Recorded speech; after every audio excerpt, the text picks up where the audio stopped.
পুরো মাথা নষ্ট ব্রাইড। 5th মার্চের এটা ছিল আমার একটা ব্রাইডাল স্টোরি। ভিডিওটা পুরো শেষ অবধি দেখো, প্রচুর মজা আর প্রচুর এক্সাইটমেন্ট আছে। আর কেন বললাম আমি মাথা নষ্ট ব্রাইড, সেটা ভিডিওটা দেখলেই বুঝতে পারবে। আমি আবার কতদিন পরে বকবক করবো, ফালতু বকবক। আজকে বকবক করতে ইচ্ছা করবে না। এটা জ্বলছে না, আমি ফুল এনার্জিতে আছি দিদি। কি বলছো তুমি? কোথায় ভিডিও নয়, বড় ব্লগার, ইউটিউব আছে, ইউটিউবে একটা চ্যানেল করেছি। বুঝতে পেরেছি। স্টার্ট করেছিস? তো আমি বসে পড়েছি রিসেপশনের সাজের জন্য। আর মানে অনেক তপস্যার পরে আজকে আমি আমার ফেভারিট মেকআপ আর্টিস্টের কাছে সাজছি। বিয়েতে সাজবো বলে ভীষণ আশা করেছিলাম, কিন্তু আমার দুর্ভাগ্যবশত সেটা হয়নি। তো রিসেপশনের সেই সুযোগটা আমি একদমই ছাড়তে চাইনি, একদমই ছাড়তে চাইনি, তাই বকবক করতে করতে শুরু করে দিয়েছে। কিন্তু হাতে খুব সময় কম, খুব লিমিটেড টাইম, কারণ এখান থেকে আমাকে আবার বেরিয়ে যেতে হবে। তাই ঝটপট রেডি করবো, লাস্টে দেখো। একদম টাটা। আমি ভীষণ এক্সাইটেড সাজার জন্য। কিসের জন্য? বিয়ে হচ্ছে বলে? না, সাজার জন্য। বিশ্বাস করো, আমি তোমার কাছে সাজা, আমার বিয়ের দিন খুব ইচ্ছা ছিল যে আমি আমার মনের মতো করে সাজবো, কিন্তু সেটা আমার হয়নি। সেটা তো আর হয়নি। আমি খুব এক্সাইটেড। এবার বলো কিরকম কি চাইছো, বলো ঝটপট বলো। একদম। আমি ওই চুলটা তো তোমাকে বলে দিলাম কিরাম। আর আমার গালে কন্ট্রোল করবে না, কারণ এমনি সরু মতো আরো সরু হয়ে যাবে।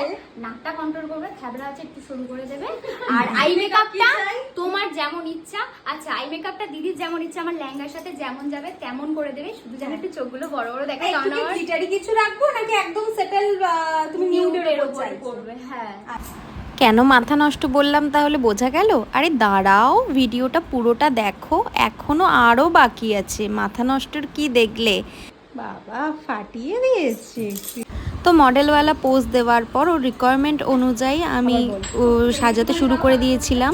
আর তারই মধ্যে কাজের আগেই টাকা পেয়ে গেছি, কারণ আমি আজ আমার সব ইউনিক ব্রাইট। একজন টাইমের আগে বসে পড়ে, একজন টাকা কাজের আগে দিয়ে দেয়। উফ, খুব ভালো দিন যাচ্ছে। এখন তো তাহলে না কাজ করেও চলে গেলে হয়। না, আমি পেয়ে রাখবো সবাইকে, কাজ করেই যাবো, ওটা যাবো না। তো এরকমটা মনে হয় খুবই কম হয় যে কাজের আগে টাকা পেয়ে যাওয়া যায়।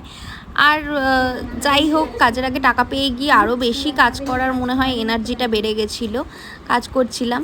আর এর মধ্যেই বলে রাখি, এই যে দুষ্টু মিষ্টি যে ব্রাইডটা, সে কিন্তু শুধুমাত্রই আমার কাছে ব্রাইড না, সে আমার কিন্তু স্টুডেন্ট হয়।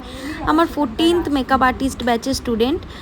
ও আমাকে ওর বিয়ের দিনের জন্য বুক করতে চেয়েছিল, কিন্তু আনফর্চুনেটলি আমার সেই দিন অনেক দূরে বুকিং ছিল, গঙ্গাসাগরে, তাই আমি ওর কাজটা নিতে পারিনি। এমনকি ওই দিনও আমার ও ছাড়াও আরও 2টো ব্রাইড ছিল, মানে টোটালে আমার 3খানা ব্রাইড ছিল সেদিন।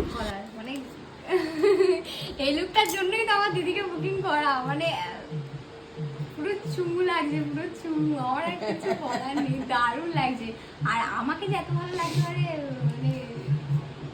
আর কিছু বলার নেই, ভালো ভাষা নেই। তোমাকে লাগবে না, কাকে লাগবে তাহলে? এটা তোমার হাতের জাদু। এটা আমার রূপের ঝলক না, তোমার হাতের জাদু। তোমারই রূপের ঝলক। খুব দারুণ হয়েছে, হেভি লাগছে, আমার তো খুব ভালো লাগছে। ওটা তখন কি একটা বলছিলে, কি কোথাকার? হ্যাঁ, আরে সেই স্টুডিও থেকে বলতাম না মঞ্জুলিকা, তা ওই মঞ্জুলিকা থেকে এখন যেন নিজেকে মঞ্জুলিকা লাগছে, কি দারুণ লাগছে। এই অঞ্জলিকা ভূত ছিল। ওটা তো এপারে হয়েছে, কিন্তু অঞ্জলিকা তো ভালো, মানে ভালো ছিল না। আচ্ছা, আরে তুমি সেই ভালোটা, তাই তো? আমি ভালোটা, ওটা কি ভালো লাগছে। তো ওর যে রিভিউটা ছিল, মনে হয় না এর উপরে আর কিছু আলাদা করে বলা লাগে। যাই হোক, ওর কতটা পছন্দ হয়েছিল সেটা তো বোঝাই যাচ্ছে। আর যেখানে স্টুডেন্ট ছেড়ে দেয়, পুরো স্টুডেন্ট হয় আর তার উপর ছেড়ে দেয় পুরোপুরি, সেখানে কিন্তু দায়িত্বটা অনেক বেড়ে যায়। তো সেই অনুযায়ী আমি কাজ করেছিলাম, ওকে স্যাটিসফাই করার চেষ্টা করেছিলাম। আর ওর কতটা পছন্দ হয়েছে সেটা তো দেখতেই পেলে। আর এই ছিল ওর সেই সেম মডেলওয়ালা পোস্ট, যেটা কিন্তু একদম ফেমাস করে দিয়েছে আমার ভিডিওটাকে, ওর লুকসটাকেও। তোমরা জানিও কেমন হয়েছে লুকসটা। টাটা।